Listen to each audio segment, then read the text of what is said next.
10, 9, 8, 7, 6, 5, 4, 3, 2, 1.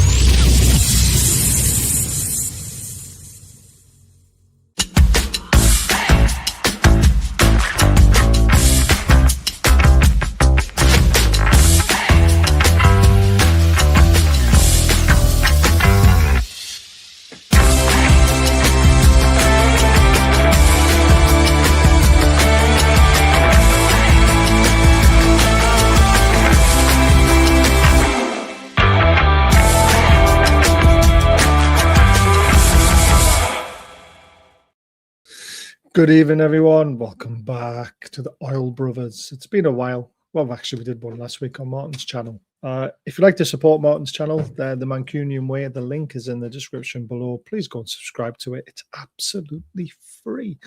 He will be with us on the show, but he is running 10 minutes late, so we can take the mick out of him as much as we want, and he'll have no idea what we're talking about. So let's get into it. First of all, though, remember, share, subscribe, hype after the show's finished. Support the channel. It's free. Join for 99p. Use donate and super chat bottom right hand corner. All the money goes to pay to the channel, and then anything we have left over, we give it to guests' charities as best as we can. Please adhere to standard community guidelines. Keep comments respectful, and of course, enjoy the show. There's the link, guys. You asked for it. This is the link to buy tickets to our amazing night, which we've got planned very, very soon. The link is pinned to the top of the chat. All you got to do is click on it, buy your ticket, and then you're there on the night. Really looking forward to doing this with Super Mac and Gibbo, and also Graham Bailey, of course, who's got a big following himself on Twitter with the work he does with TBR football. So it's going to be a cracking night. Can't wait to do that. So if you want tickets, that's how you get them. And as Leslie says, get your tickets. Surprised Newcastle didn't go for Semenyo over Elanga. We'll discuss that almost straight away. I'll just get through these and bring our Geordie guests in. Even everyone, Gary, it's great to see you as always. Kathy, great to see you over. Is it his computer that ran out again? No. You know what Martin's like. Anyway, fresh from Hogwarts, in a break from Wizardry School, he has now locked Harry Potter away in his little cupboard under the stairs, and he's keeping them hostage while he does a podcast. Good evening, JC Potter. Evening, mate. It's been a long time. Thanks for that. I'm sure it's Martin you're supposed to be taking the mick out of, not me. But yes, no, it is now school holidays, thank God. So 2 weeks off, and in true dad style, I've left everything till the last minute and been rushing around today. That dirty word of Christmas. Scott, how we doing, pal? Evening, gents. Evening. All right, Governor. We'll come to this one almost straight away because, I mean, obviously Martin's not here, so he won't really be bothered about this one. But surprised Newcastle didn't go for Semenyo over Elanga. Easier said than done, I guess, is the way to look at it. No one expected Semenyo to start the season as well as he did. There is also a release clause of 75 million, I think it is, in January. And maybe getting Elanga was a lot easier at the time when we got him. Bearing in mind, he was third in the assists league last season, behind Salah and Murphy. You know, yes, it hasn't worked out, but no one could foresee that, to be fair. So, JC, first of all, are you surprised, or is it just one of those unlucky things, the way it's worked out so far? I think it's just how it worked out. You know, like you say, Elanga last year, everything he touched almost was golden. You know, and he had a sensational season. And I only remember hearing of Semenyo a couple of times. Of course, this season, Semenyo has lit up literally. You know, that first game against Liverpool, and he's been pivotal in a lot of their successes since. And I just think it's one of those things. I think Elanga's going to take a bit of time. He's going to take time to settle into the club, the system, and life. You know, he's literally moved all the way, you know, from the Midlands up. It's going to take him time, whereas Semenyo he's already in there. So it's always beautiful hindsight, isn't it? You know, yes, it is. Obviously, I teach history, so I'll be able to talk about it. Like, you know what I mean? But you know, when you look back at it, is it the right move? Not at the minute. But I think Elanga will come good once we get him sorted and get him in that system and he knows what he's doing. I think we'll be all right. And yeah, I mean, I'd have Semenyo tomorrow. I think anybody in the Premiership would, but we've got an abundance at the minute, and we could have too many there if we bought him. Yeah, I mean, the thing is with Semenyo, he also went on a 10, 11 game run where he never scored a goal, and whether he was involved in games, he has his blips as well. So maybe he's not the player that everyone expects him to be. It's a 60, 65. I think it's 60 plus 5 million add-ons as the release clause or something stupid like that. I don't know why they've got the add-on on there, but there we go. Yourself, Scott, what do you make of the situation? I mean, is it just a purple patch for Semenyo? Do you know what I mean? He hasn't done it season after season after season. Neither Elanga. Like I said last night, I just think Eddie needs to get Elanga on the training field. Once that happens, I think he'll come good. It's just the weight, isn't it? And that's the hard part. It's hard to wait for a £55 million player to start, but I think he'll come good.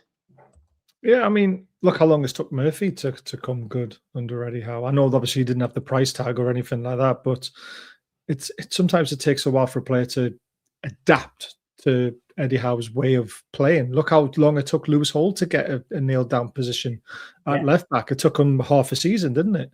So it's not easy. Anthony Gordon struggled when he first came as well, and he had a big price tag. We can't pretend that Langer hasn't been disappointing up to now, but I've also every faith in him and the club getting it right. Some players just take time to sell. Yeah, I mean, he showed flashes of it, didn't he? You had a very good game against Everton away when he got his assist, which I missed when we did the show the other night. I forgot all about that assist. He also played well in the Champions League. So there is something there. Yeah, Gordon took 6 months. So, it's just one of those things. The transfers were inflated in the summer, starting with 63 plus for Cunha. I mean, it's probably the right price for Cunha, to be fair, I think. Probably the right price for Mbeumo as well. You think of the quality of those players. I mean, everything's inflated when it's in the Premier League anyway. He obviously wishes, Semenyo goes to City. So obviously Liverpool and City are both chasing him. I don't think Newcastle will even bother looking at him.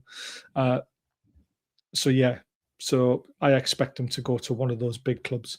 Martin's just got a few family things he's got to sort out. He always explains to me why he's late. So, it's not something he can avoid, I'm afraid. He, don't want to go into it because it's his personal business, to be fair. Another one before Martin comes as well. We've obviously potentially got a little bit of a under-18s hero on our hands here in Matthias Ferreira. Scored a hat-trick in the FA Youth Cup. Just says Youth Cup, so I don't know what level that is. But I'm hoping, fingers crossed, this is the sign of things to come in the future. We see them it's going to be a while, guys. It's going to be 3-4 years. But it's nice to hear about some guys performing well because we don't hear it enough, do we, Scott? No, I think you're right. Maybe it's going to be 3 or 4 years, but is the signs of the club turning around behind the scenes with the young lads, which we need to do because we can't keep paying the inflated prices of the Premier League as well. So hopefully we can start bringing some young lads through and getting them into first team, and it would be good to see, wouldn't it? It would be. And I think that's the key to being able to pay the inflated prices, which I'll explain once JC's had his say on it. Yeah, I mean, I think we've got to, we can't sustain, obviously, some of this idea of teams, and I think the Premier League in general, this idea of 120 millions keeps flying around. It isn't sustainable, even for those teams who are paying that at the minute. So, I think it's a great move. I still don't know much about him. I saw when we signed him, and I looked a little bit and was like, okay, interesting. I just hope that he doesn't become now the one that went to Brighton, his name's escaped me, Baz. Oh, Minter. Yeah. Minter, he was banging him in fun when we sent him out on loan. We got him back and then we sold him, and it just, that's what I hope, not going a bit further back, Ivan Toney. Ivan Toney was playing brilliant football. So I just hope we don't do that. We managed to keep hold of him. Right, the Ivan Toney one, I thought I put this one to bed, to be honest with you. Ivan Toney would not be the player he is today if he didn't go through what he went through. Because he went down to Peterborough into League One, then he got into the Championship with Brentford, and then he played himself into the Premier League and turned himself into a good goal scorer. Had he stayed with Newcastle, there is no way he would have got all that exposure that he got in League One in the Championship. So he would never have turned out to be the player he was. That's because, again, under Mike Ashley, Rafa Benitez had to sell him, and that's how we bought Joselu. So needs must at the time. But what you got to remember is, that's the reason why. I was going to say it is, but obviously, a lot of them have to go out and learn that. And you're right, he got that exposure lower down, and he learned his craft, which a lot of players have to do. I don't know. Look at Jamie Vardy. Exactly. They have to learn that, and they come good, But yeah, I just hope we didn't have time to wait, did we? That's the problem. When we were under Ashley and Rafa, didn't have time to wait for a player to come good. That's the issue. And hats off to Ivan Toney because he did it the hard way, and he did it brilliantly. But it's a shame he's ruined his career. Yeah, it's just a shame he's ruined his career by headbutting someone in a nightclub, isn't it? Saudis won't like that, will they?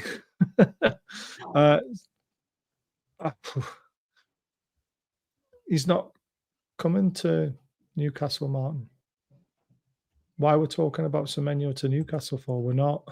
Come on, Martin, you joined the show late. That's a bad comment. You were meant to have all your stuff in place before you made a comment, and you haven't. Semenyo going to Liverpool, then Isak will be gone. No, don't be silly. The FAU Cup players must be 18 at midnight on August 31st of the current season to be eligible. Oh, I didn't know that. There you go. So they are 18. No one's won any yet, Martin, this season. Obviously, the League Cup is nailed on for us. I like your thinking, Gary. The other reason why I was saying this could actually help us with being able to spend money in the future is that if we've got so many players coming through the conveyor belt like Chelsea and Man City have, they sell them on for 10, 50 million pound a player. They sell about 10 a season. There's 100 million pound, 150 million pound to go into the coffers. And that's why your PSR will then suddenly start to disappear. And this is what we need to do. We need to get lads in 14, 15, 16. And if they're not good enough, you sell them on for pure profit. And that is how other clubs run. Look at Brighton. Brighton do it so well. Brighton could probably go out and buy the Premier League if they really wanted to. But they don't, which is strange. Anyway, let's bring Martin in. How are you doing, Martin? Well, I've been here 5 minutes. Come on, you shouldn't have been late in the first place, and I wouldn't have let you stay waiting, mate. Oh, I'm sorry. I'm waiting for Ed, and then we'll get this show on the road. Oh, is Ed coming? Is he? I like it. Oh, Ed's coming. Good lad. I like Ed. Well, you worry. I'm not worried, mate. I like Ed. Ed's a good laugh. I would have preferred Pat though, because he's a bit more level-headed than all of yous. Pat don't like Newcastle at all, so you don't want Pat. He likes me though. Why is this starting again, Martin?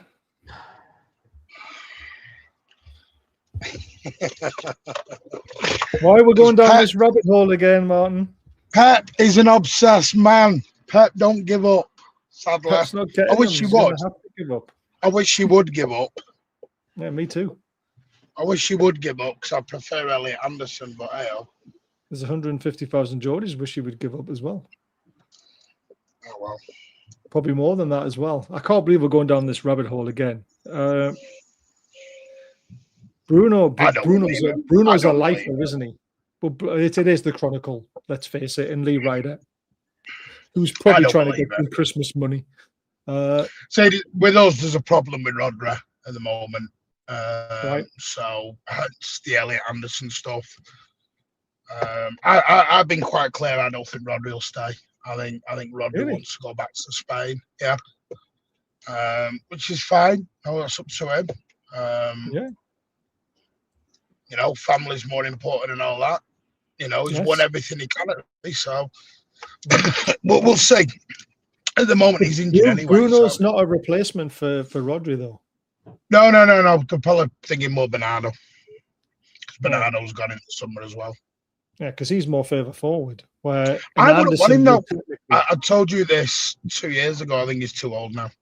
I don't want someone that age. You told me 6 months ago. You told me 2 years ago.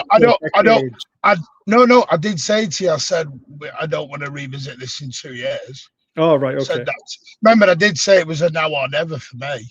Yeah, you did. And it's up to him. Like I've said to you, players want to be heroes or they want to show their grandchildren medals. It's which one you want to do, isn't it? It's got a medal to show them. I don't care. Don't even say it because you're in the semi-final of it, and Pep is taking it very seriously. I want to win it. I want to win it. But see, everyone wants to win it now. City don't just win one. We win multiple. Since we've won it, everyone wants to win it now. We're just starting that trend again. Hang on. We won it 4 in a row. We won it 4 in a row. Don't give me that one. It was boring then. We're making the Carabao Cup sexy boring. When we were winning it 4 years on the bounce, it was boring then. All right, son of. It was boring. Hey, don't get bored in winning the title. No one doesn't get bored in winning that title 4 years on the bounce either. We made the Carabao Cup sexy again. That's how it works. Sorry, is Pep leaving again? Oh, is that the other one? Oh yeah. Winning the title must get boring though, Gary, because you chucked it away last year, so it must get boring for you lot. Gets boring? No, it doesn't get boring for us. Well, it must do, because you chucked it away last year. You didn't even give it a go, so. Well, we did. We had injuries. We had a season off. So when everyone else has injuries, that's not injuries, but then City get injuries, then we have to accept it. Well, when you have the most injuries in the whole season, yeah, out of all the teams, yeah. We weren't allowed to use that excuse when we finished 7th and we're in the Champions League, and we had so many. We had the most injuries in the whole Premier League, and everyone was like, "Stop whinging, just get on with it." At the end of the day, mate. At the end of the day, we'd won 4 in a row. No team in England had ever done that. No, yeah, I absolutely agree, and this is why Pep you got to give others a go sometimes. You got to let others have a go. Let others have a little go now and again. You might have had injuries. You might have had injuries, but you got about 400 squads, so. Have we? No, see, that's another fallacy. Where's this fallacy come from? We've got this huge squad. You've got very good uses. I reckon you've got 2.5 good solid squads. No, we haven't. No, we haven't. Easy. We've got 13 good players. The rest are not good enough. Ooh, there's a statement. So your bench is shocking. But I'm not being funny. You think you're winning a league with Rico Lewis and Oscar Bob get in the bin? No thanks. Really? No, really. You don't. They're not good enough to win a league. They're not good enough to win a league. All right.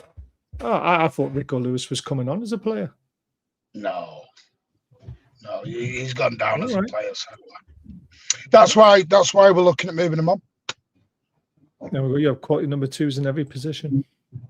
The league this year. Did you see our bench last night? Had four academy players who've never even been on our bench ever. Did it? In the Premier League. Against West Ham. Yeah, they'd have made the Premier League debuts. Have you ever heard of Regan Asker? You ever heard of Charlie Gray? You ever heard of Newcastle? I'm sure you have. No, I've heard of them because I go and watch Carabao Cup in the early rounds, but they're not. It's a fallacy, all this City. You've got this second and third squad. It's a media fallacy. People have got to stop put the newspaper down. And get so Arsenal must have the best. Arsenal must have the best squad in the Premier League then. Yeah, Arsenal have the best squad, definitely. They have the deepest and best, yeah. That's why City went to buy John. Yeah, that's a fair shout, to be fair. I don't know City as much as well as you do. That's why we ask the questions. So it's this fallacy of we spend all this money. We've not spent hardly any money in about 4 years. It's only the last 2 windows we've started spending again. Yeah, you had a big January, didn't you? Yeah, because there's summer before we'd spent 20 million on Savinio and that was it. We brought Gundogan back on a free. Yeah, fair play, shout. Fair shout. And you've just got that big £1 billion deal as well, haven't you? So, well, that obviously helps. Not everyone gets £1 billion deals off Puma. You know what I mean? There's not many get the Premier League to approve them either. I mean, I'm sure we could try, but we're not allowed. Chelsea just have all the players. Oh yeah, Chelsea have probably got one. Well, Chelsea bought loads of wingers, haven't they, Gary? Let's face it. I mean, how Garnacho's starting in that team, I do not know. Right, let's start about a bit of like I'm not going down the corruption route because I hate that, to be honest with you, with referees and linesmen and things like that. Everyone's corrupt and all this sort of stuff. It's consistency, and it's how poor our officiating is in our country. I don't know how they're going to solve the issue, but what's the difference? Spot the difference. Is there a difference? I would say the only thing I see is that Garnacho's is a little bit lower, more towards the ankle and not on the calf, but it's still the exact same force. It's studs high. It's reckless. It's the exact same thing for me. And how I know that there's this phrase that's being banded around now, like this precautionary yellow. We had one a couple of weeks ago, I think it was, or I saw one a couple of weeks ago. Precautionary yellow. It was on Miley, Sunderland. Yeah, and then he got sent, and it was a red card. No, he didn't get anything. No, but there was one a couple of weeks ago where they gave a precautionary yellow, looked at VAR. Oh, yes, I remember one. Rescinded the yellow and then sent him off. Yeah. So, but yeah, it's that consistency. You look at that, and I don't understand why they've not. Why? Because if I remember rightly, VAR didn't even look at the Garnacho. So they didn't look at the Miley one last week either. No, and this is the consistency problem. Didn't look at the Shah one either. Shah one? You have to remind me on that one. No, seriously, you want to throw it out there? Remind me. The one on Phil Foden. Oh, in the box. Yeah. It's a fair shout. But the consistency is they don't. Oh yeah, the consistency is crap. But we all know referees they're so inconsistent. It's unreal. But that's a red card on the right to Tottenham, and that is play on the left against Chelsea and Newcastle. And I just don't get how they're getting away with it. For me, Ed, I can see you in the background. I'll bring you in very, very soon. Should there be? I know Premier League clubs aren't allowed to sue the owners of the referee association and all that sort of stuff, but surely they should be fined for inconsistencies. They should be dropped down. You're opening a can of worms. But they should be fined. A footballer gets a yellow card, he gets fined. Footballer gets a red card, he gets fined. Human error. Yeah, but we're talking about people who are looking at a TV screen and VAR sitting there making these decisions and making poor ones week after week after week. Mm-hmm. Oh yeah, they are poor. They should be fined. They should be fined for making these errors. Look at the one the other night. Look at the Everton one. Arsenal, that was a nailed-on penalty, and they got away with it. I didn't see that one, to be honest with you. It's but we got penalised for the exact same thing in the Champions League when we played Monaco. We got done for the exact same thing, mistimed late challenge, back of the leg, and he gave it as a referee. He gave it as a penalty, and we ended up coming away 2-2 at Monaco. And then the next week, that's not a foul. It's inconsistent, but the trouble is the inconsistencies are everywhere. It's in Europe, it's in every league in the world.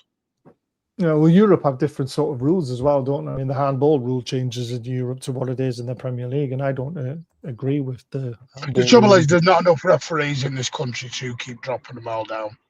Yeah, there's the other problem. And then what do you do? You're going to end up with no referees. Yeah. I mean, I personally think, I don't know if you guys agree, I think we mentioned this on our show the other night. Is Egypt losing? Get in, come on. Yes. Yeah. No, you want them to win because you want them to go deep into the competition so the players aren't available for the Premier League teams. I want my moose back early. Well, fair enough. Didn't you? We've got like 8 players injured. I want to get someone back. Fair enough.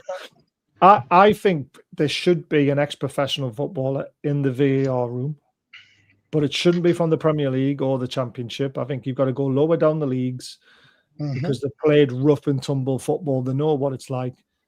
I think there should be I think Scott, you said it as well, didn't you? But it's got to be from lower leagues, and they can't be obviously affiliated to the club and live within a certain distance and all that sort of stuff, should they? And that's garbage, by the way, because we had a guy from Altrincham doing the Manchester Derby. Yeah. It's supposed to be garbage, but unfortunately, if there's nobody else to do the job, then that's where the other issue is, isn't it? You just said not enough. Sorry, I'm not being funny. Anthony Taylor's that local. He got the bus home.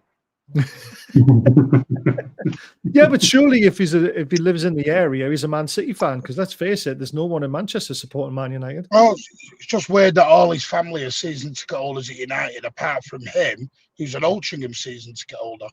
But his wife, his mother, his dad, and everyone else are all season ticket holders at United. Weird that. Corruption at its highest order. Ed, how are you doing? Hello, can you guys hear me? I can, yeah. Ed, sort this out. They're already giving it the large in. We've got 3 squads. Sort it out, Ed. Come on. No, I mean just what you guys are talking about. I was listening to you guys. I think the only thing you can say about this one is that it's from the angle of it.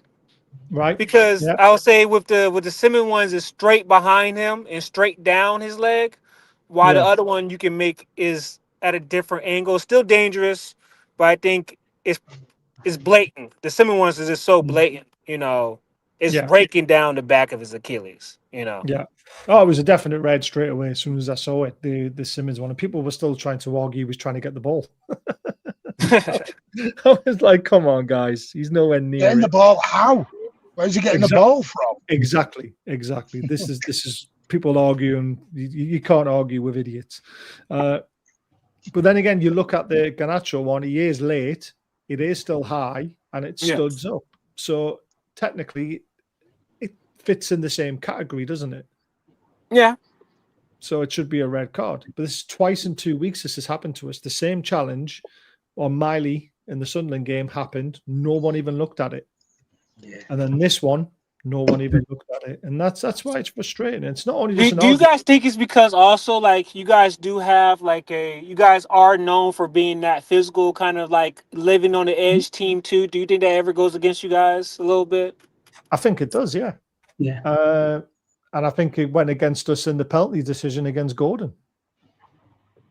Yes. Because Gordon's known for looking for penalties is the best way to describe it. But even you guys would agree he was out of control and he rams into Gordon, not side by side, not shielding the ball as the excuse that they give on VAR. That was a penalty all day long, wasn't it? But because it's Gordon, they haven't give it.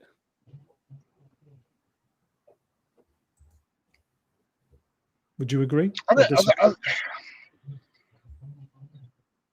don't agree with the Gordon bit. Do you not? I think I think that's refereed differently. Do you? You see it with strikers as well, though. You see. I think that's a bit of paranoia, that because every single club will say they have a player who's targeted by referees. I don't think targeted. I think it's bad refereeing. I think it's just bad refereeing.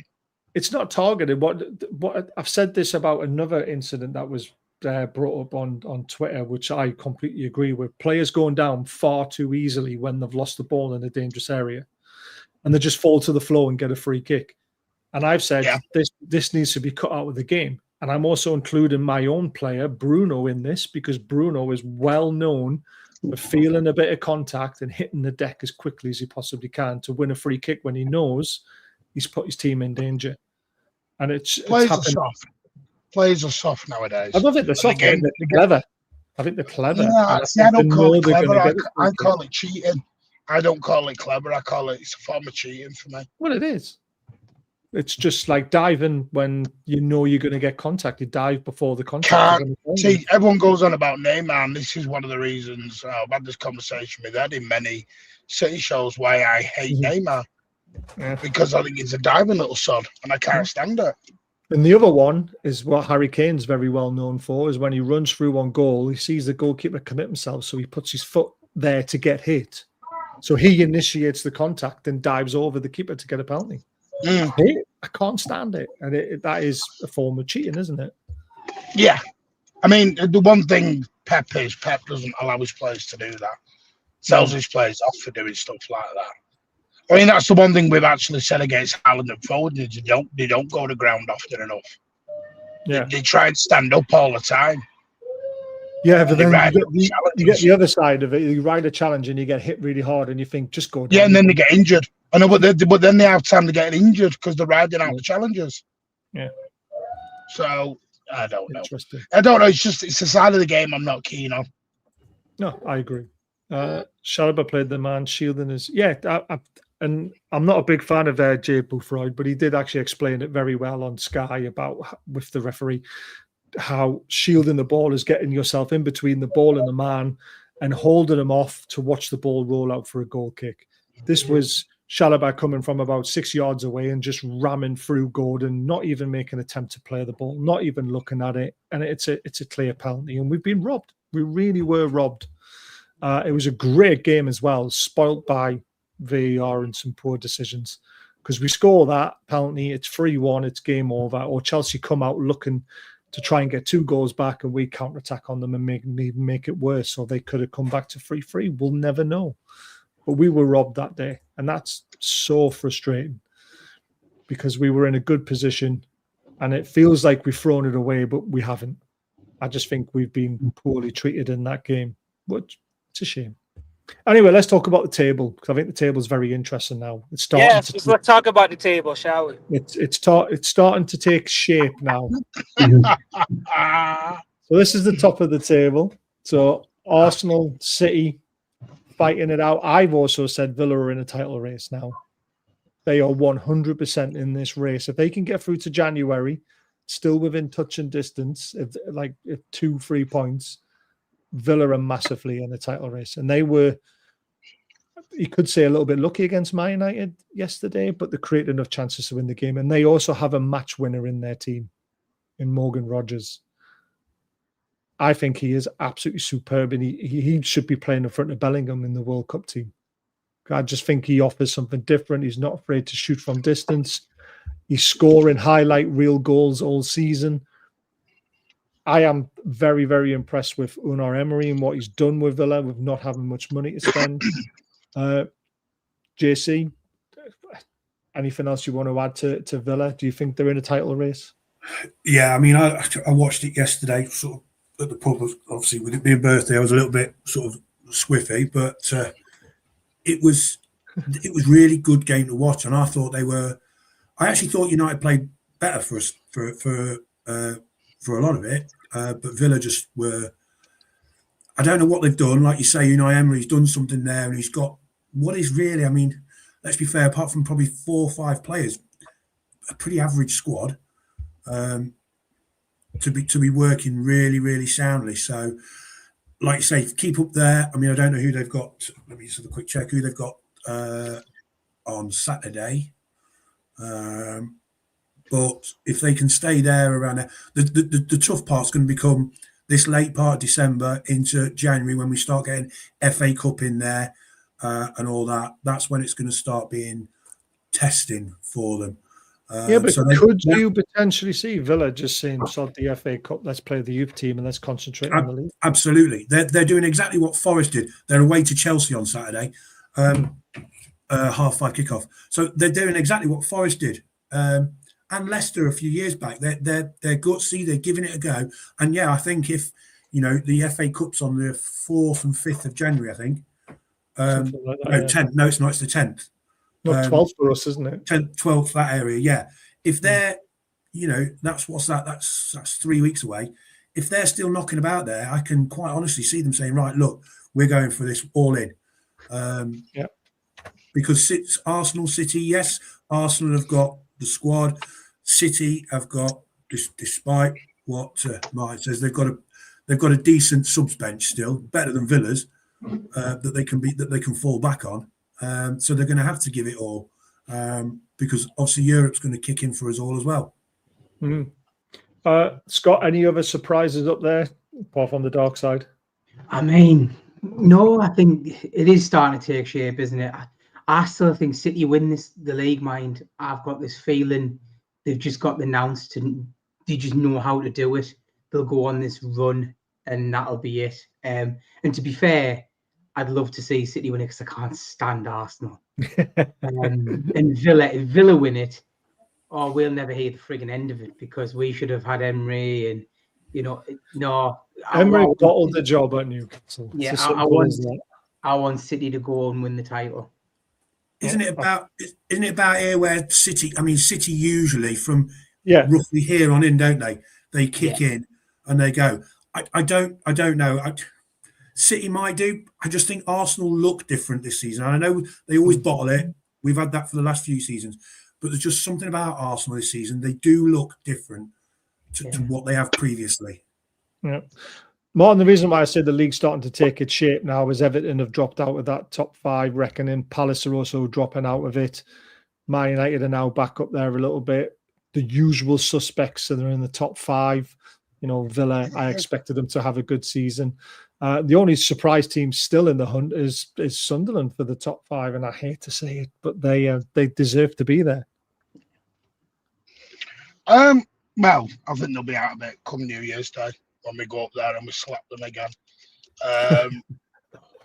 It's going to take more than 2 games for them to drop out of it, mate, because they've only got 2 games in between here and Sunderland have done well. They've done well, but I think they'll drop down. See, I'm the opposite. I think Arsenal are starting to wobble. They're getting away with it by the skin of the teeth. They're not playing well anymore. But isn't that a sign of a championship team, though? The team that doesn't play well. Apparently it's not. Apparently when City do it means we're crap. Right. That's what we get told. Yeah, I mean, my opinion on that, I think it's fine to say that in March, April time, but I think right now you will want to see more consistent play for me. Okay. They've got the best squad in the universe, and they've got the best squad in the world, and they've got the deepest and baddest manager and the greatest run in the world of history and everything else they've got.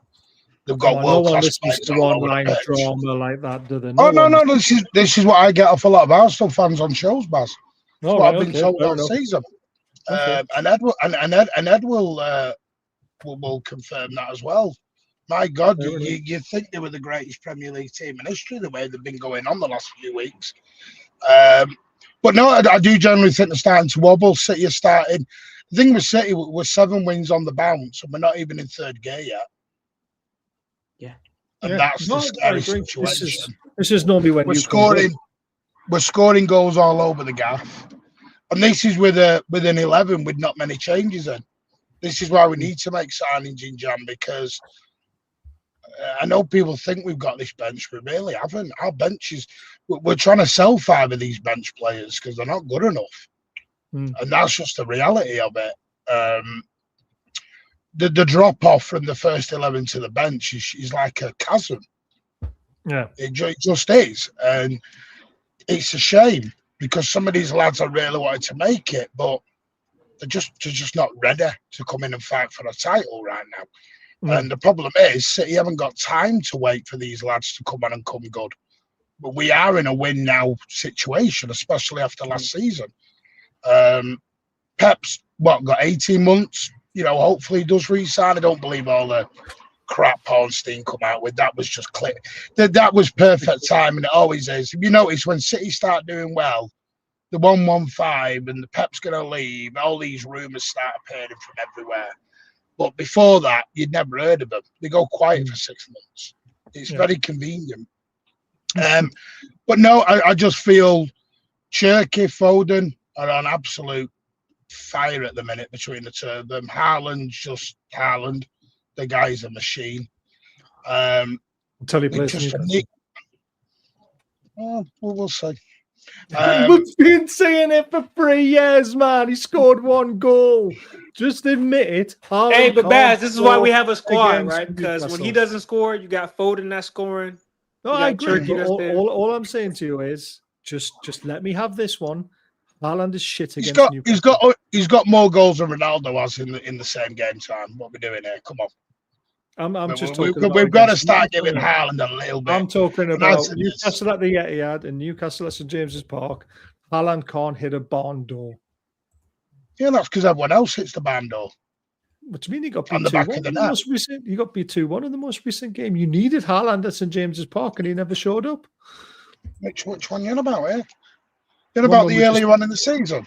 Yeah, we just beat you 2-1. That's the last game we played against each other. And Haaland didn't turn up, and he should have scored, and you know he should have scored because he missed a one-on-one. Let's not go into that.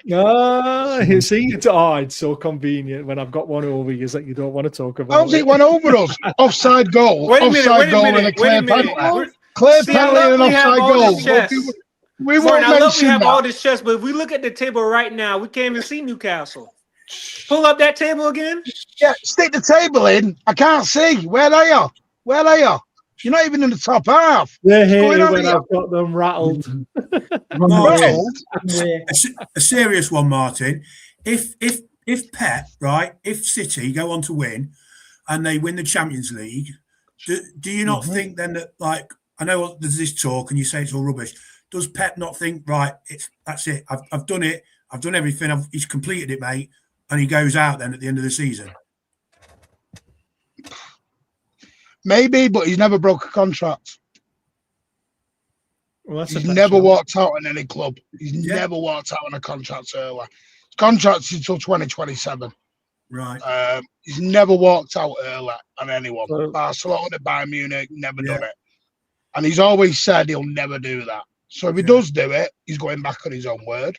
That's fair. I think if he gets the players he wants and he gets the mojo back, which I think he's now starting to get back, I think he'll extend. I know that there's a lot of people want Pep gone.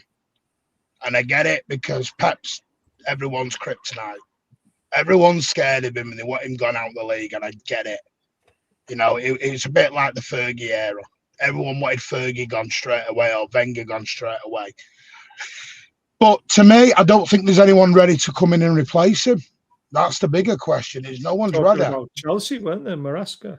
He's nowhere near the levels. He's nowhere near the levels. No one is near Pep because Pep's on a pedestal. He's not even halfway through Pep. Well, I'd take company over. Maresca's not say he's not good enough. You would take company. I'd take company over Maresca. Hey, it's fair shout. Obviously, an ex-player, knows the club very well. But I don't think company's right. It's the next manager has to be very, very. And not only that, the players he's bringing in are his players. He wanted Donnarumma. He wanted Sabinho. He's wanted, and the players he's targeting are his players now. And if he is going back, he wants Elliot Anderson. Fergie did this as well. He brought all the players he wanted in to win the League One last time before he retired and moved on. Maybe that's what. Well, he only brought Van Persie. He only brought Van Persie in. Maybe he never thought about the next steps, did he? That's why Man United dropped. So no, but that's where Pep's different. We're still in halfway through this rebuild. That's why there's a lot of players will go out. There's Rico Lewis will probably go out. Oscar Bob, Trafford will go out. Oh, well, who else is there? Stones and Ake are coming to the end. Bernardo's leaving at the end of the season. Kovacic. This is what I mean. Kovacic will leave. There's a lot of players about to go out the door, which is why we're looking at Elliot Anderson, Semenyo. We're looking at all different types of players. We were looking at Livramento. I'll give you an update on that. That's off the cards now because they're majorly concerned on his knee. They think his knee's absolutely wrecked and they don't want to put that money down on someone whose knee's done at that age. I'm going to be completely honest with you. I don't think Tino is the player you needed. I just think he's John Stones. It's a shame for the lad. It really is because at that age, but his knee's just... I don't know. I'm not sure he's ever going to get over that injury. I think it's going to slight little knock to it, and it's going to keep him off for a couple of weeks. He's had it from Southampton, though, Baz.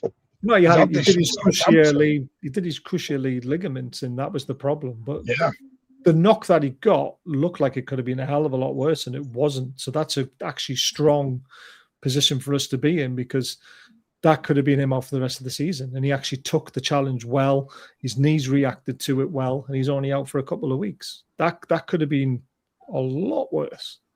But personally, as a player, you like your fullbacks to assist and score goals. Tino's got 1 assist this season. That's it.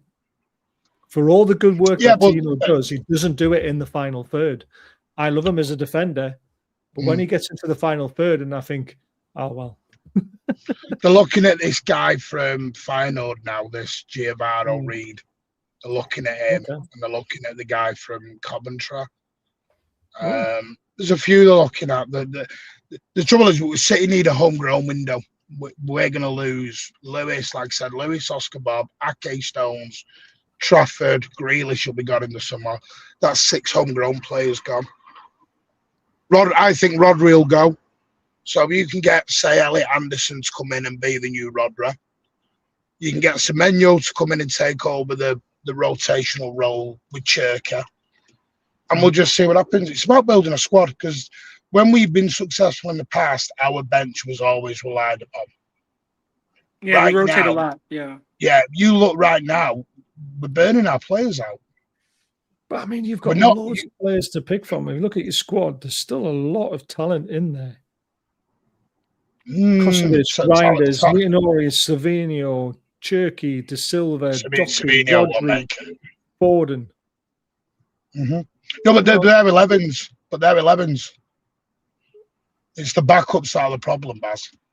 Yeah, but I've just read out for 4 places about 8 players.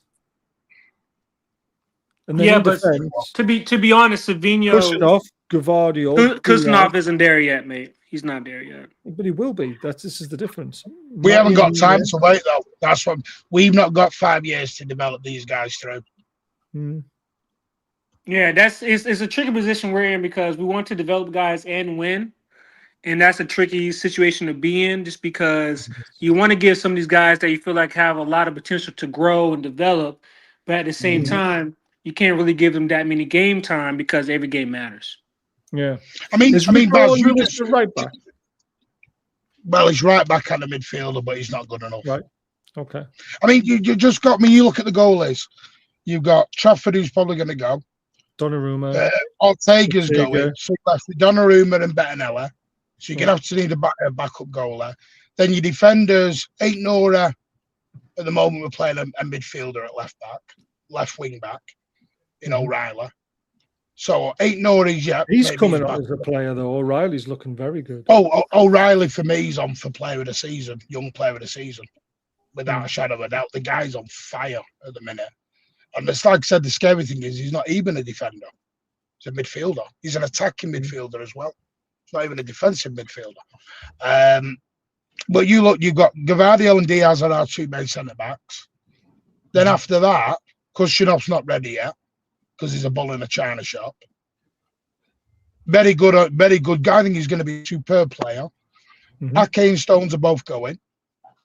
Nunes think they'll keep, because he's Pep loves him. Right. And then that's it. You're out of defenders. Your midfielders, Bernardo Silva's going. Who else did you say? Kovacic is going. Your midfielders, all the ones that I can see. You've got Gonzalez, Oscar Bobby said's going, Kosovic, Reinders, Antonori, Savinho, Cherky, De Silva, Doku, Rodri, Forden. Rodri, I think, will go. Yeah, I think Rodri will go. I think Bernardo is going. He's probably going to go, because he's only got 6 months left of his contract. Oscar Bob, don't think it's good enough. He's been left out of the squad numerous times. Rico Lewis, don't think it's good enough. Who else did you say? You've still got Calvin Phillips. You've still got Charlie Gray. No, we haven't. Charlie Gray. Yeah, it's all part of your squad. This is. Did he just say Calvin Phillips? Did you just say? I think that's rage bait. I think that was you're rage baiting it. You're rage baiting it. Your list. No. According to your squad list, these are the names. I am reading. Calvin Phillips. Right, Baz. Do you know how bad Calvin Phillips is? You can't even get his name in the club shop. I didn't say he was a good player. That's where Calvin is in the pecking order, mate. He's literally. No, what's that guy? What's that midfielder you guys signed that you guys re-signed this summer that everybody was mad at? He's a ball boy. That he's like homegrown. He's through the academy. What is he? What was his name? Are you talking about our player now? Yeah. re-signed through the academy. Or he's been It's at about Newcastle Lewis for a Myler. while. Lewis Myler. No, not Lewis Miley. He's an older player. Lewis Miley's 19. I think he was like a goalkeeper. He was a goalkeeper. What, Gillespie? Yeah, it's like Gillespie. He's there for the training coach. Yeah, he's there, but he's not really there. Yeah, but I'm just And showing you and the Charlie level of Gray- midfielders you've got as a No, list. but Charlie Gray's never played in the Premier League, Baz. I didn't say you did. I'm just going through your list, mate, of squad But numbers. that's not. you can That's give him. not. I know, but you can put Bill and Ben the Flower Pot men in the squad if you want. It don't mean they're there. You said you wanted to know the list of midfielders. I'm giving you the list of midfielders. I didn't say Baz, whether they'd be in the no, 11 it's or fine. in I the kid squad. you not. You wanted to talk 90%, about your midfielders. 90% of City fans, Baz, didn't know who Charlie Gray was until There you Tuesday go. night when he appeared. Davina, No one knew who it was. Muska, you mentioned him. He's obviously there as Saka. well. The Casa, Musaka, sorry. he's a young lad out of the academy. Yeah. And then up front, I mean, there's no point in even talking about up front because there's only two. But you've got Jaden Heskey there as well, but Mamouche and Haaland. Yeah. Jaden Eske's never made Premier League. He's out the academy. Yeah, so we like what Maury said before. We're going through a rebuild right now too, but we're trying to win at the same time. So that's where we are. It's interesting.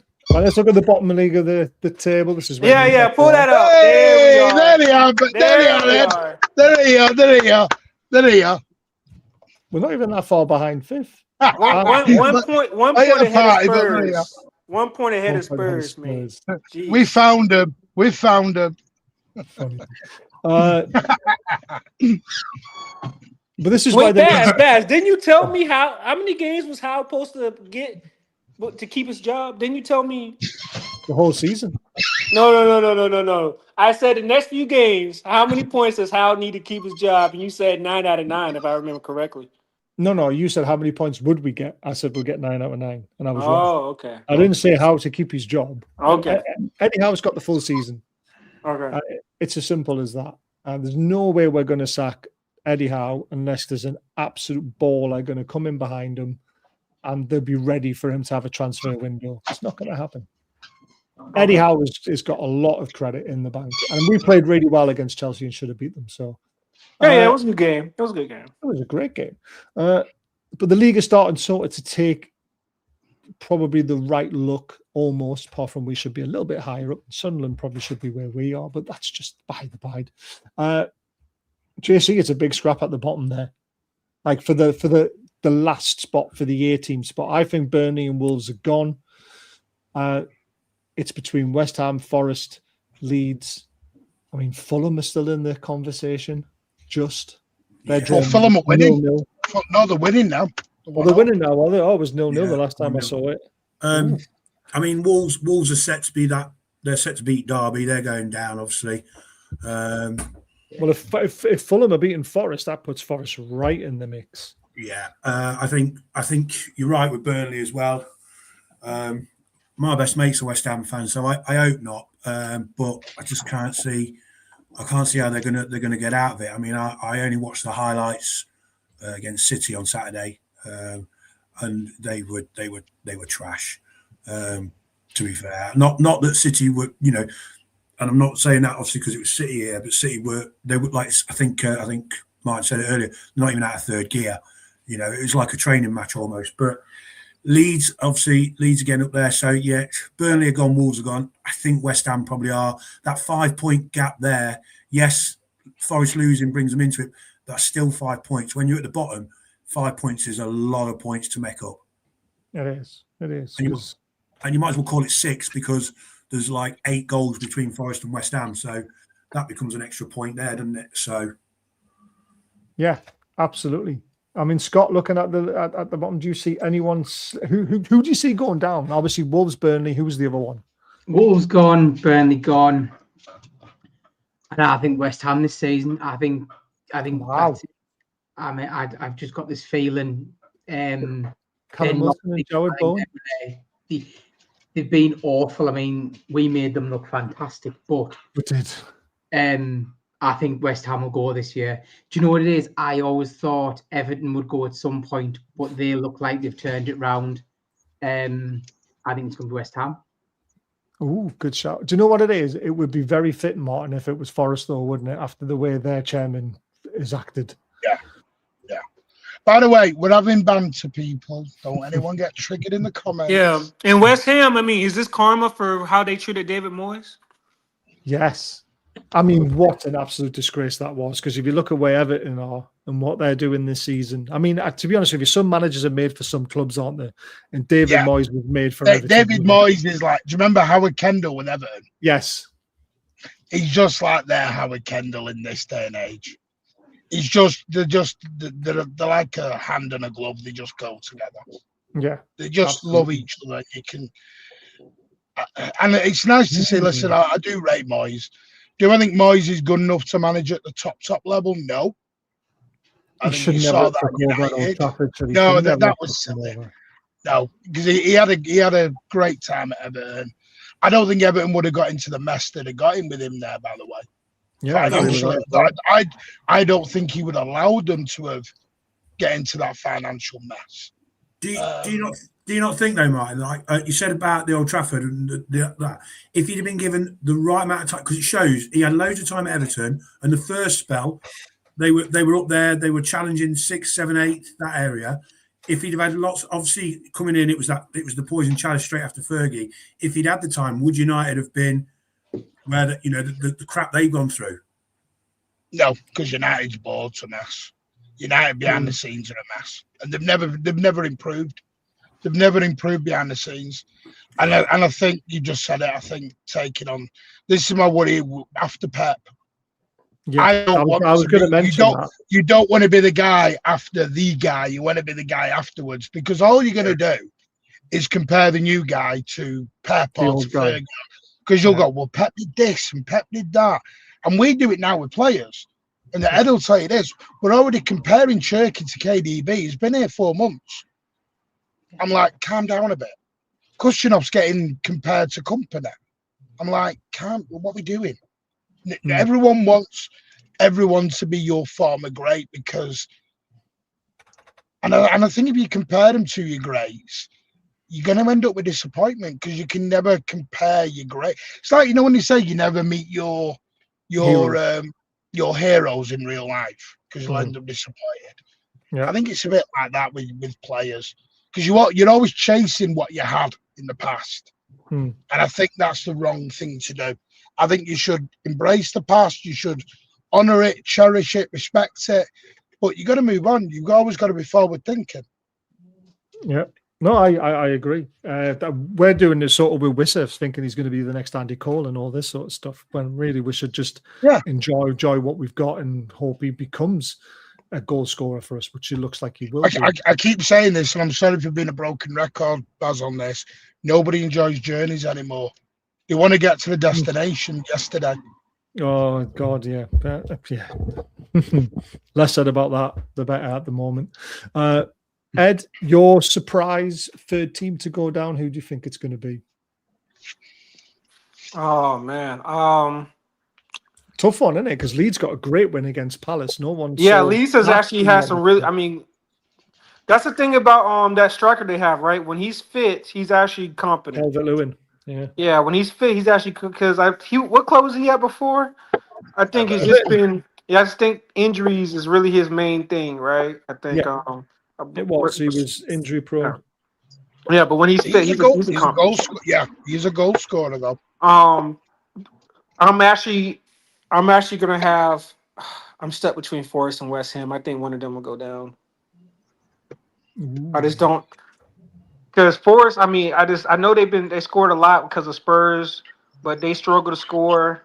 West Ham struggle to score. So if West Ham, I know I saw some links between West Ham and Wolves striker. If West Ham can get that striker Larson, I think Forest goes down. That's a good shout, to be fair. Where's Semenyo end up? I wouldn't like to say. It's between you and Liverpool. I think he might be edging towards Liverpool, because he knows. Oh, Liverpool apparently pulled out now. That was the latest news an hour and a half ago. Apparently, they're not going in for him. Oh, well, there you go then. You got a free run at them then. They were in for him. Apparently now they're not. So it's changing by the hour. But the trouble is, at Chelsea, to be honest with you, whichever club he ends up at, the other clubs are going to say, well, you know, the money and all that other stuff, you know. Yeah, you're going to get the excuses. No one's going to say he turned us down. Yeah. So I think it's us and United. And if he goes to United, why would he go there though? Why would he go there with the players they've got already? Game time. I think he'll get more game time at United than what he would have said. Then he should be. At what position though? Left wing back? See, I mean, at Newcastle. Then if I said this to you last night. Does he want trophies? Does he want to show his grandkids medals, or does he want to play football? Which one do you want? Play football. But Bass, let me ask the Newcastle thing. What do you guys need? Do you guys need reinforcements in January? Because you know, game by game, this top 5 is looking further and further away from you guys. It's exactly where it was last week as well. There's not much changed in the top 5 running. We're still only 5 or 6 points. But Baz, remember what I told you? I said your biggest competition for that 5th spot is going to be Liverpool. And Liverpool, Chelsea. Yeah, because Chelsea can be inconsistent. So I'm just saying, you guys. I think United is a big game. I think because they're also in that. I think they're also in that 7th spot too. So I think Friday is a big game for you guys. I think it's a huge game on Boxing Day. I really do, but I also think we're going to beat them. Huh? They're missing Bruno Fernandes. They're missing Mbeumo. I just think we're now starting to hit our stride a bit, and I honestly think we're going to beat Man United. I really do. Okay. Beat them last season. I know because my only thing is I know your away form can be up and down. No, it's horrible. Our away form is disgusting this season. That is our problem. Yeah. Our home form is very good. We've only lost to Arsenal and Liverpool in the league. Yeah. It is a different United though, Baz. Even I hate saying this. They have got a lot more resolute now. They're a lot better going forward, but they're still shocking at the back. Yeah. Because they have some injuries at the back too. But exactly. What reinforcements do you guys need in January? Where would you like to go? We need a left back that can play centre back as well, so can cover 2 positions. Because we don't need a starting left back. We need someone who can fill in. Because Lewis Hall, when he's missing, we're in big trouble. We're also looking at potentially maybe a right back as well, because Tino out, Kraft's out, Trippier's out. We've literally been decimated on our left and right back. We've also been decimated at centre back as well, because we've got 3 centre backs out at the moment. The thing is, do you buy for short term or do you buy for long term? That's where Newcastle have got to really look very hard and decide what they're doing. Because at the moment, right wing, you would say, is probably, again, because Elanga hasn't worked out yet. Do we go and try and fix the problem by throwing more money at it? Or do we sit back and wait and see how it develops for the rest of the season? But for me, left back cover is the main position. And I would like to see us sign a player like a Morgan Rogers. Someone who can, a Cherky, for example, someone who can hit the ball from distance, because we do not have that in our squad at all. A number 8, number 10 type player who likes to take a risk and shoot from distance and, will score at least 6 times out of 10, not the 1 out of 10 that we have at the moment, because we very rarely hit the ball from distance because we don't have the players to do it. So that's how I would like to see us do it. But Eddie Howe might have different ideas. I don't know. Scott, do you agree or disagree? I agree. Totally. We need some dead ball players. We need somebody we need some specialists in there now. And they're hard to come by, aren't they? Let's be honest. Like, you're going to have to pay for them. And I don't know whether we need too many positions to be paying big money. We need goalkeeper. Yeah. I think we could do with it. That's a good shout, though. Sorry to interrupt. Ake would be a good shot for you. I don't know if you guys. Do you know what it is? I laughed at that and a while ago when you guys mentioned it, because I read off all the centre backs and left backs and right backs that we have, and I was like, we're absolutely fine in that department. But now the way we've been decimated, I would take Ake now. It's a short-term option as backup. But again, does he want to come to Newcastle? He won't come as backup. Exactly. That's the reason Does he want to go to Bournemouth and does he want to play week in, week out? Yeah. So that's the problem there. The Bournemouth thing is a bit of a sweetener to get the Semenyo because they're doing typical City things. They're trying to do it under the release clause, so we get Ake. Right. Give you Ake, we get it a bit. Because Ake's been told he needs to play for the World Cup. For him to go to the World Cup, he has to be playing, which is why part of the reason he wants out. John Stones is injury prone, so I don't see you taking him. See, there's nobody else at City really available. Yeah.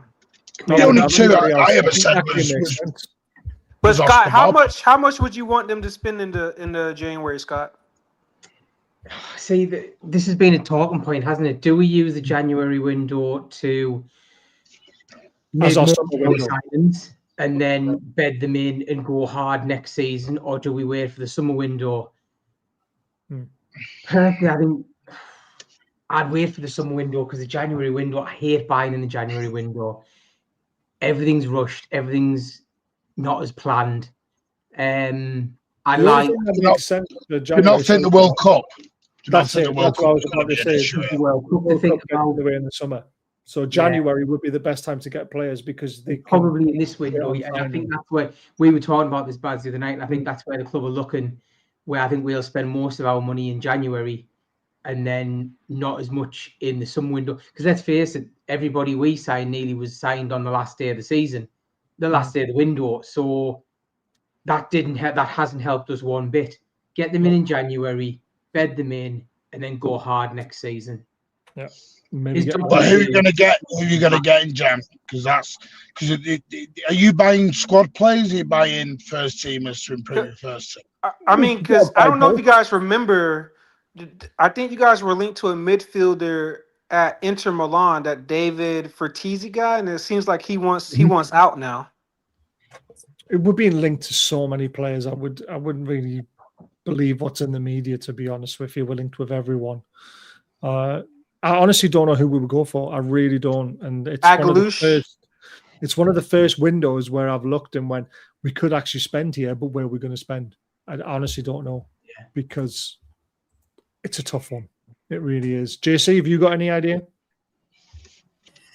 No, not really, because like you say, you're thinking, 4 or 5 weeks ago, you're thinking, right, okay, January's coming up. Where, you possibly are you thinking that right wing area. But then over the course, we've, BDB getting smashed up the other week, and players in that defence dropping like flies, bless them. You're just thinking there, like you say, who's out there, realistically, because everyone wants the World Cup spot, so they all want to be playing football. Yeah.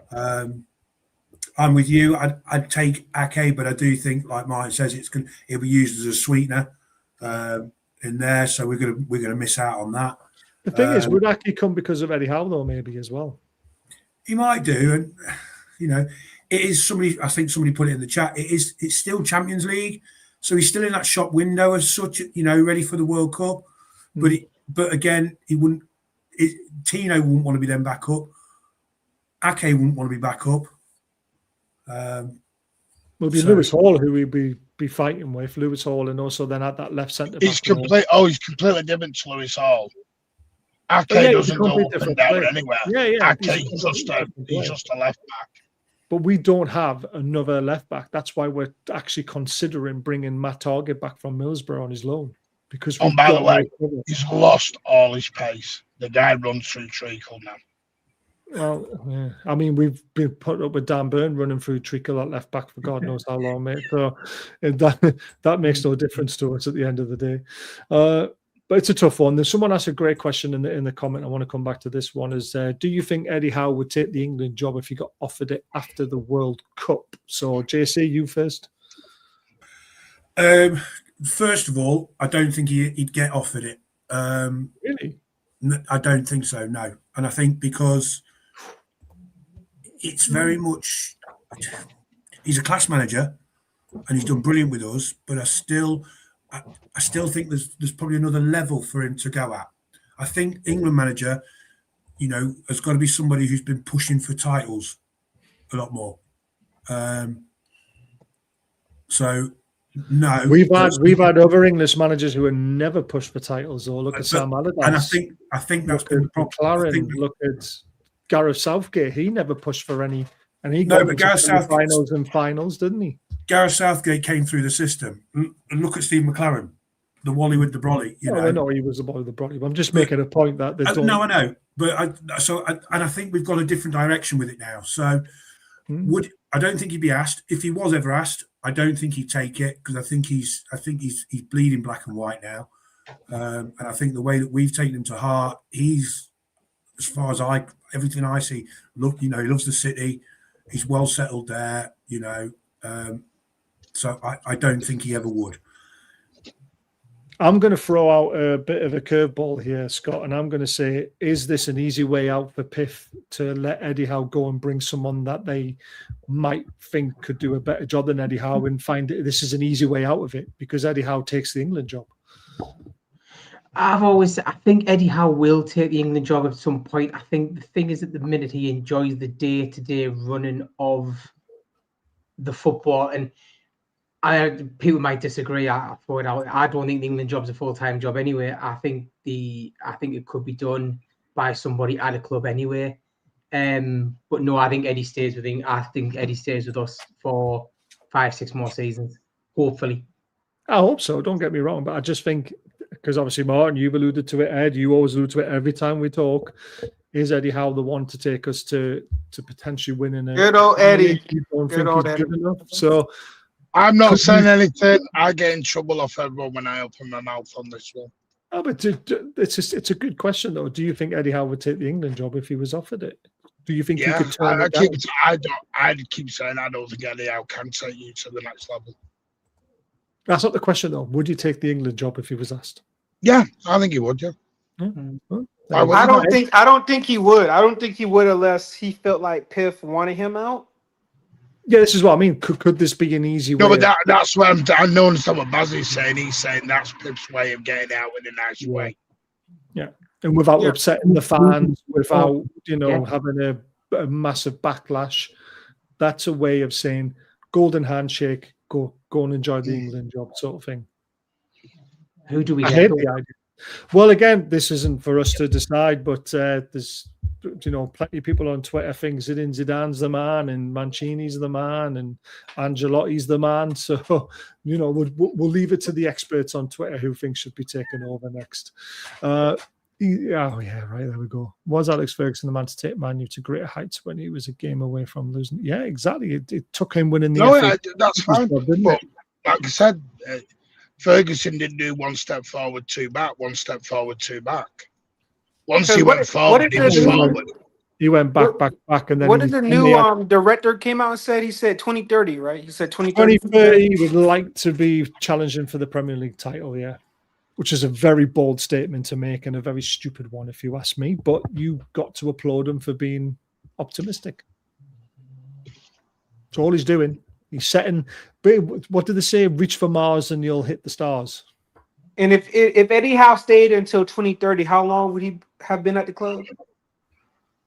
So that's another 8 years, wouldn't it? 8, 9 years, 8.5, 9 years, yeah. Yeah, for him to stay that long, he would have to pick up some cups or something along the way too. Yeah, he's already started doing that. He's got one in the bank. And what changes? What changes? Don't even go there, Ed. Don't even go there. Oh no, we're coming here. We're coming there soon. Don't worry. I won my seat at Wembley. Don't worry, mate. I've already warned Martin about that one. Zinedine managed Real. The players could win without a manager. Don't rate Zidane as a manager. Well, there you go. Exactly. Right. Last little section of the show, the best AI and funny tweets of the day about Alexander Isak. Now, Martin knows I put Alexander Isak on a pedestal when he was at Newcastle. He's the best striker in the world. Yeah. He's turned like milk. Yeah. He was at Newcastle. Then he moved from Newcastle. As soon as you move from Newcastle and you don't. Do you know what? It'll be really intriguing with you, Baz? How you're going to speak about Eddie Howe when he does leave Newcastle. Because I'm going to watch you with a very keen eye to see what you say. Depends how he leaves, though. Is he going to leave? Because I bet you will switch on a sixpence. Nope. definitely. I never switch on people leaving the football club if they leave properly. There's a massive difference, huge difference. So here are the funniest AIs and tweets of the day. You gotta laugh at these ones because they're brilliant. And then we've got this was a great one. Oh, I did this one as well. You do know all the Liverpool fans are going to come after you now. And they come in their thousands. Oh, they do. Hey. They come in thousands. They don't come in at just one or two. This is the only time I will bait for clicks. Oh, man. I like you doing it on our show, though. I like you doing it on our show. I like that one.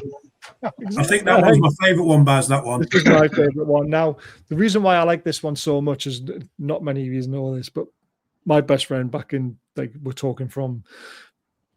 You guys are doing the most with these, man. Oh, my God. Hey. My mate used to always do his knee. I don't know how he did it. There was one time we were playing football in the park at Rockcliffe where we used to play, and he was running with the ball by himself, and suddenly he just hit the deck and screaming. And I was like, "What the fuck you done? You tripped over a blade of grass." And he literally popped his knee out of place and did his cruciate ligaments in. No one was anywhere near him. And he did that about 3-4 times. So, this is why I like this one quite a lot. But there you go. They're the best tweets. I have got a question for you, Bass. Go on quickly. Come on, because I want to talk. All right. Bloody hell. Answering your pants, my man. No, Elliot Anderson. An hour and 15 minutes.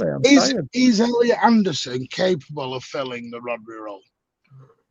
Yes, but you'll be a different type of player to Rodri, though. Because, the way we look at Anderson and where we did at Newcastle when he went out on loan, he's more of an 8 than he is of a 6. Where Rodri was very much a 6 who got forward every now and again. Anderson should be producing more in the final third for me. I don't know if Scott or JC disagree with that. He's a work in progress, isn't he? Still, he's not there yet. But it's not worth 100 million, by the way. No, he's not worth 100 million pound. The sky's the limit for the kid, though. He's got talent. Yeah, absolutely.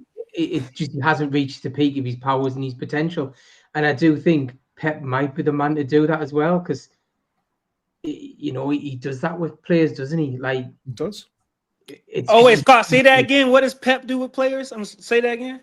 He does it. You Thanks, can't Scott, drop me in it. Sorry, mate, but he does. Is Baz and Gary listening to this? Gary's in the listeners. You're there. You better open your ears and listen to this. Yeah, Pep's got. He has barred got, from the show, Scott. He's a microphone as a net basis. I just want to see the Geordie Maradona do really well. To be fair, exactly.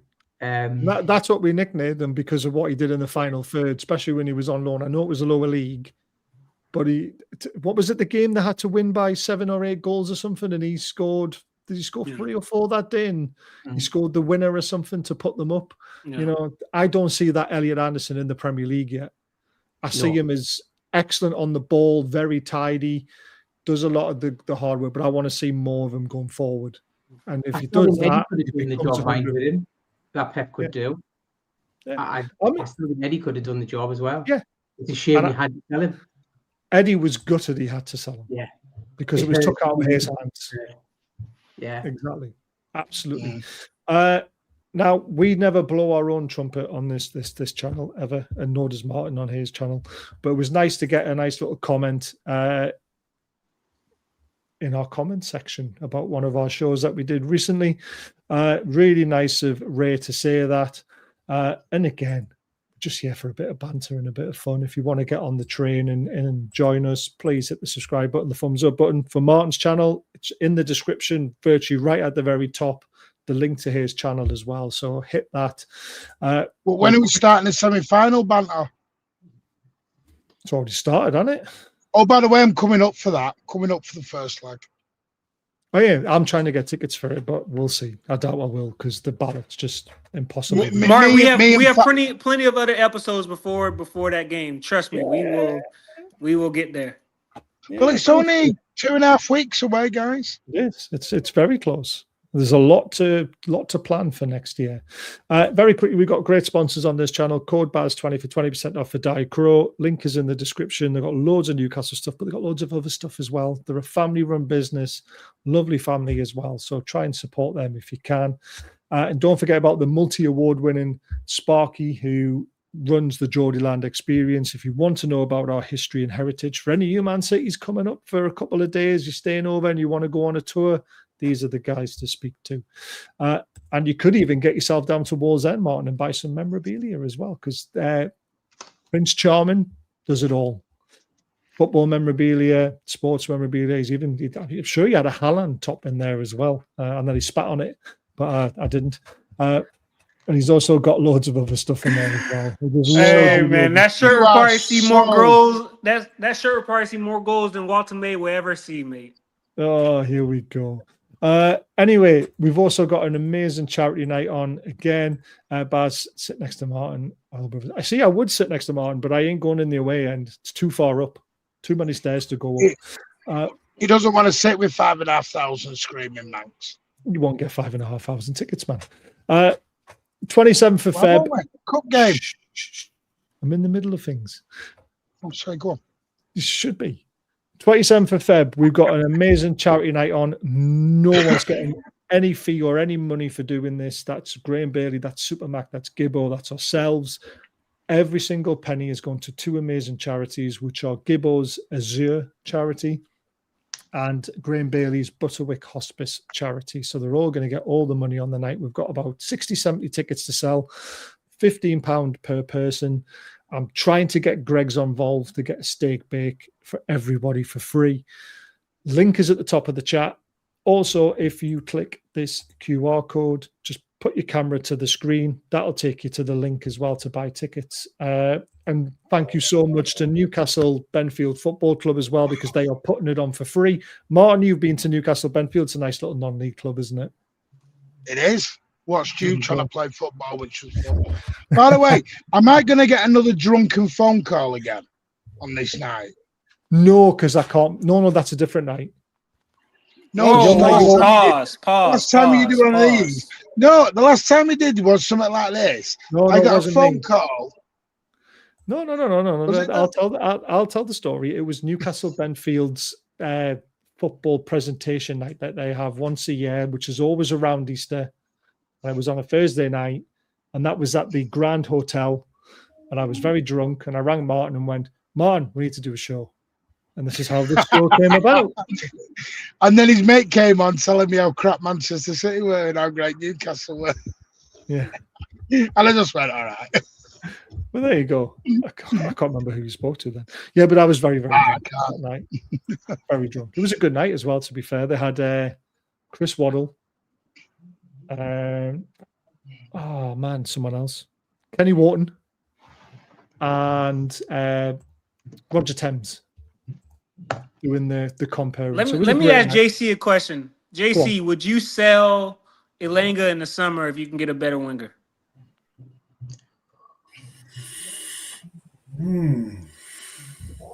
I'd sell him in January and get a bit of better winger. Ooh. Now then, no. I'm going to stick with the project. Eddie knows what he's doing. Stick with the project. I think he's had it's not been the greatest of starts, but I think with what, because yes, okay, on paper you might be able to get a better, but who's to say that person doesn't, fits in straight away? So I think you stick with it. I don't think there's quick fixes out there nowadays. So for me, I think we stick. Good shout. But also, if we could sell him in January and get some menu, I'd take that. No, honestly, seriously, I would. But again, you're not getting Semenyo. Move on. We're not getting. Hey, you already tried to play that game in the summer, Bass. You might want to stay in the pool. Stay in that size of pool, okay? Stay in our lane. You tried Trafford. You sat on our bench. Yeah, you tried Cushion off. You lost him and all. No, let's get the Trafford one right. We were stupid enough not to offer the right amount of money when we had the chance, and then you said, "Oh crap, we need a goalkeeper, so let's go and get our buyback clause." So our fault we didn't get Trafford. because we had him and then we threw it away. Do you guys rate Ramsdale? He's been in net a couple of games now. Do you guys rate him? Do you guys are good with him? If we could get Pope and Ramsdale and took all their best bits and put them together, we would have an amazing goalkeeper. Yeah. But we can't. And Ramsdale's great with his feet.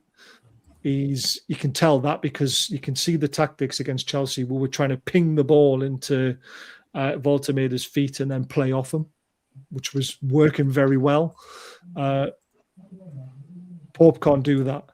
So he has his benefits, but when it comes to corners and being composed enough to be strong enough in the box, I don't think Ramsdale's got that where Pope has. And I think Pope's a better shot stopper. Mamouche is equalised, by the way. Yeah, it's 1-1. But, you know, I don't want to say Mamouche too much in front of you lot. I know you've got nightmares about him. Yeah, he had one good game against us. Right. Because Haaland never does. No, he doesn't. He scored once in the 3-3 draw. Do you know what? You better pray you don't bag him this summer. You're in trouble. He's still got a lot to make up for all those games he hasn't scored in. Scoring in one game now, it'll just be like, oh, right, look, he's finally done Scored 103, 104 goals. About you want him to score 200 goals instead. And only one of them were against Newcastle. There you go. Just shows you've done it. I love baiting you on that one. Anyway. I still can't believe you thought Isak was better. Oh, I'm not going down that route. Right. I don't know when the next one's going to be of this because we are Christmas and then New Year. So Martin will have to have a look at his diary. I'm actually off until I've got one night shift on the 4th of January, but I'm actually off until the 8th of January. And I'm on we'll do it that shift. week then. We'll try and do it that week. Yeah, we'll figure something out. Yeah. We've got time off for those bloody teachers. We've got 3 days off. We get shut down. Christmas Eve, Christmas Day, Boxing Day, and then we're back. So we'll catch up and sort something out. Sounds good to me. JC, great to see you. Scott, great to see you. Ed, I would say you're beautiful, but you haven't been on screen tonight. Martin, great to see you in the car. I hope. By the way, don't worry. We will outnumber you on ours next time, Baz. You always do. I'm the only one who's got the guts to turn up most of the time. Yeah, none of you's coming at us. We want to, but it's hard sometimes. He's an amazing goal scorer. Gary Barry's point was footballer. Exactly. Footballer. Well done, Leslie. We'll end it on that one. Thank you very much for watching, everyone. And we'll see you tomorrow night because we're going to do the look ahead for Boxing Day. And I might, just might, if I'm not too food hungover on Boxing Day, I might do a watch along for the 8 o'clock game. So I haven't done one for a while. So keep an eye out, guys, and we'll see you again soon.